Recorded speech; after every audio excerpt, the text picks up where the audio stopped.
திருவாரூர் நகர கிளை தமிழ்நாடு தவ்ஹீத் ஜமாத் சார்பில் மது மற்றும் போதைப் பொருள்களுக்கு எதிரான திருவாரூர் செல்வம் தெருவிலிருந்து காய்கறி மார்க்கெட் கடைவீதி வழியாக பழைய பேருந்து நிலையம் வரை இஸ்லாமிய பெண்கள், ஆண்கள், குழந்தைகள் என 300க்கும் மேற்பட்டோர் விழிப்புணர்வு பேரணியில் கலந்து கொண்டு பதாகைகளை ஏந்தியபடி கோஷமிட்டு பொதுமக்களுக்கு விழிப்புணர்வு ஏற்படுத்தினர்.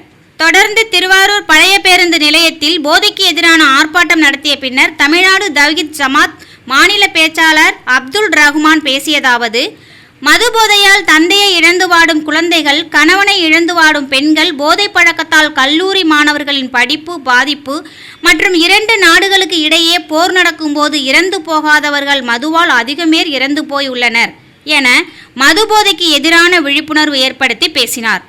இதில் தமிழ்நாடு தவ்ஹீத் ஜமாத் திருவாரூர் நகர கிளை தலைவர் மீரான் தலைமையில் செயலாளர் ஆசாத், பொருளாளர் சித்திக், திருவாரூர் நகர கிளை 2 தலைவர் செய்யது, பொருளாளர் பிலால், மாவட்ட தலைவர் பீர் முகமது, மாவட்ட துணைத் தலைவர் பாசித், மாவட்ட துணை செயலாளர்கள் தாரிக், அனஸ் உள்பட நிர்வாகிகள், பெண்கள், குழந்தைகள் என பலர் கலந்து கொண்டனர்.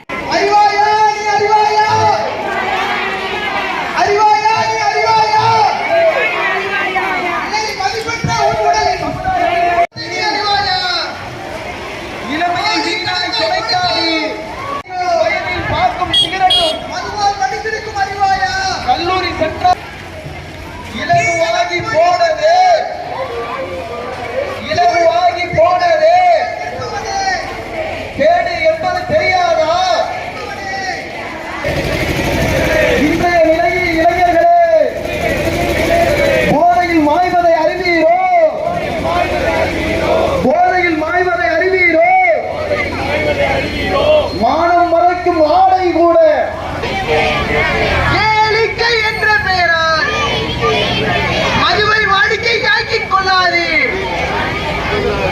இளைய சமுதாயமே, இன்றைய இளைய சமுதாயமே போதையில் சிக்கி தவிக்காது. உங்கள் உயிரை பார்த்து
கண்ணியத்திற்குரியவர்களே, மது என்பது ஒரு தீமை, அது கேடு என்பது எல்லோருக்கும் தெரியும். ஆனால் மது ஒரு கேடு மாத்திரமல்ல, ஒரு சாதாரண தீமை மாத்திரமல்ல, அது ஒரு சமூக தீமையாக பார்க்கப்பட வேண்டியது. மதுவை ஒருவன் குடித்தால் அவனுக்கு மட்டும் அது பாதிப்பை ஏற்படுத்தினாது. அந்த மதுவை அவன் குடிப்பதினால் அவனுடைய ஆரோக்கியம் குன்றி இளம் வயதிலேயே அவன் நோயாளியாக மாறி மரணத்தை அடையக்கூடிய நிலையில் இந்த மது அவனை கொஞ்சம் கொஞ்சமாக விழுங்கி விடுகிறது. அதனால் அவனுடைய தாய் தந்தையர்கள், குழந்தைகள், அவனுடைய மனைவி அனாதைகளாக நிறுத்தப்படுகிறார்கள். இப்படி ஒருவன் மதுவை அருந்துவதின் வழியாக அவனை சார்ந்திருக்கிற எல்லோரும் பாதிக்கப்படக்கூடிய ஒரு சமூகத்தினுடைய தீமையாக இந்த மது இருந்து கொண்டிருக்கிறது. மது என்பது சாதாரணமான தீமை அல்ல தோழர்களே.